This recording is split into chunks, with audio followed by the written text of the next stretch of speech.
From King's Landing to Lannisports, welcome and welcome back, fellow fans of Clash of Clans. That's right, we're talking about Nabrax Targaryen. This guy, you've heard of the Mother of Dragons. This is the Father of Dragons. Watch these 3 stars take down town hall after town hall as nothing can stop my man Nabrax. Also, if you are enjoying the 3-star strats, make sure you are subscribed to the channel, have notifications turned on, and of course, it helps out a great deal to the channel if you choose creator code Galadon once in a while as your content creator code before making a purchase in any Supercell game. But let's talk about Nabrax, this guy right here.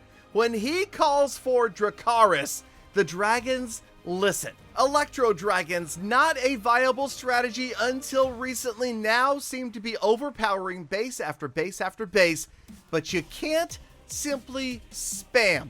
One does not simply spam E-Dragons if you want the 3 stars. You got to be careful, you got to make a planned attack, and you have to get max value from your heroes and your siege, and perhaps most importantly, STAP.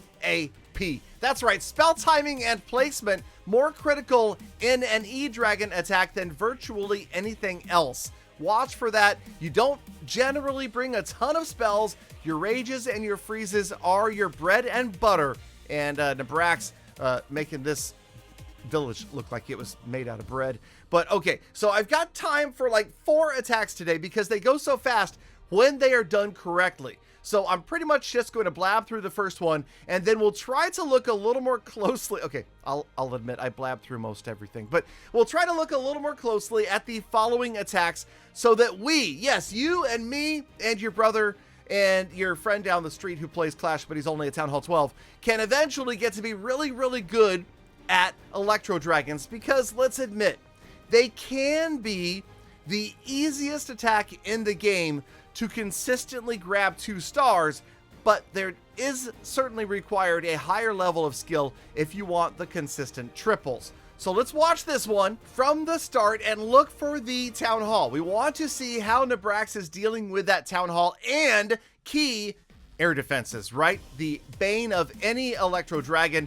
ADs, and you can see they get wiped out here by balloons and super loons right in the beginning. Now the blimp is going to come in and wipe out the Town Hall. That's half the battle, folks. It really is. Town Hall, air defenses, and sweepers. Notice the sweepers both facing downward and to the left. This is a very common defensive strategy, and yeah, okay. So notice this is also kind of unusual because in come the dragons right behind the siege machine, but the Town Hall is gone. So they're going to get in there and focus on all of those key defenses in the core, the monolith, the infernos, the heroes, and the eagle is on the far side. Nabrax chose not to deal with the eagle, instead getting right in with the warden ability right here. That's key. And the freezes and the rages. Again, spell timing and placement. Also notice that all of the hero abilities except for that warden's ability are still active. All of those chain attacks from the E-Dragons getting max value in a very crushed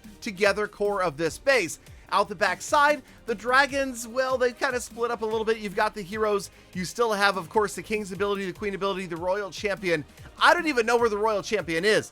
She hasn't even been deployed yet. 3/4 of this base is going to be out of the way before she comes in at the bottom right. She's going to come in and help out with those final defenses. And again, this is something we see time and time again from Tribe, the late royal champion. 80% damage. Now she's going to come in. 82. Oh, well, come on. Nabrax, help me out here, man.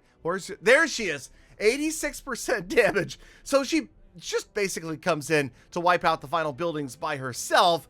I don't even know. The confidence to drop your royal champion that late and know she is going to hold on.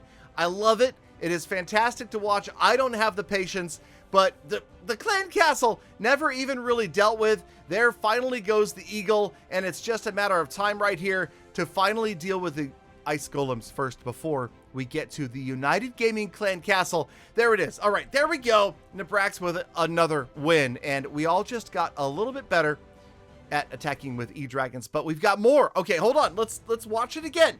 This time, that feels like E-Dragon spam to me. I don't know about you guys, but they just came in all together.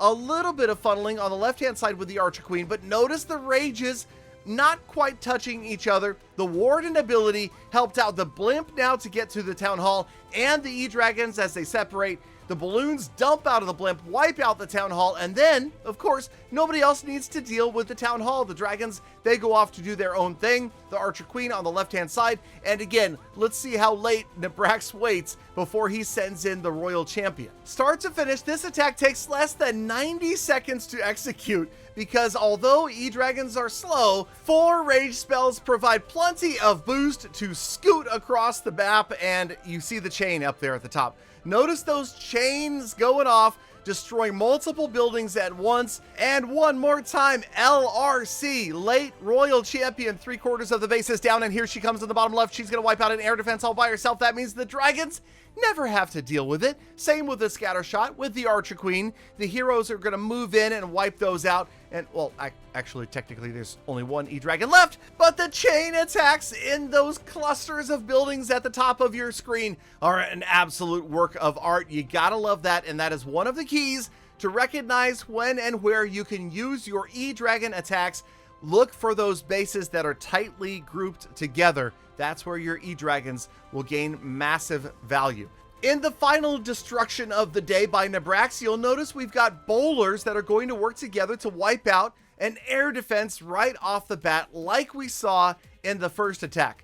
Again, rocket loons, another air defense, and this is key. This is huge. Make sure you focus on those 3 things. You've got the air defenses, the sweepers, and the Town Hall. The less of those defenses that the E-Dragons have to deal with, the better. Here come the E-Dragons, and you'll notice that the heroes are not yet down. Only the Warden joins the E-Dragons. The King, the Queen, and the Royal Champion this time all are waiting in the wings. Now, how do you think we're going to deal with this Town Hall? You'll notice the Warden ability has already been triggered. So now that the Blimp is rolling in, I guess Nabrax knew that there weren't going to be enough remaining defenses right here to prevent the Blimp from making it all the way to its target. But where the heroes, I still don't see the heroes. And again, I don't know.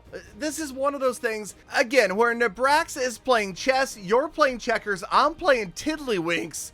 And yeah, so the Blimp takes out the Town Hall. Now, okay, thank you. Now come the heroes. King and Queen at the top of the base, a couple of dragons in the core, and the Royal Champion once again waiting. You've got an air defense on the right, one at the bottom of the Archer Queen, the scatter shot at the bottom as well. So the dragons, they're not going to do very well. And I'll be honest with you, at this point in an attack, I'm thinking, wait, only 60% doesn't look good, but here she comes. Once again, Royal Champion, once the other buildings have been cleared, she can focus on jumping over those walls and getting to buildings that remain inside.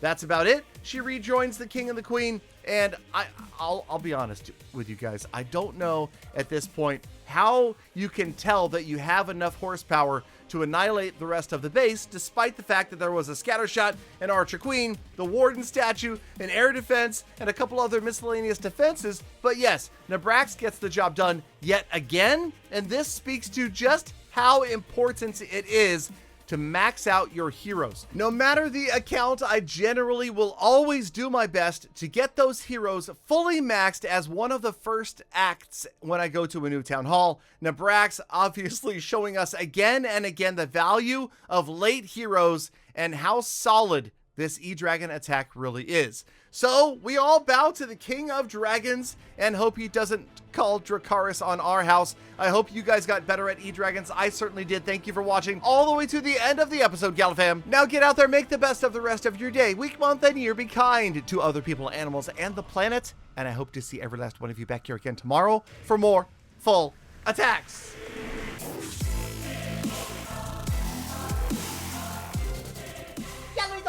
Galadon, that's way too many Game of Thrones references. That was 5 years ago, man. Get to the present.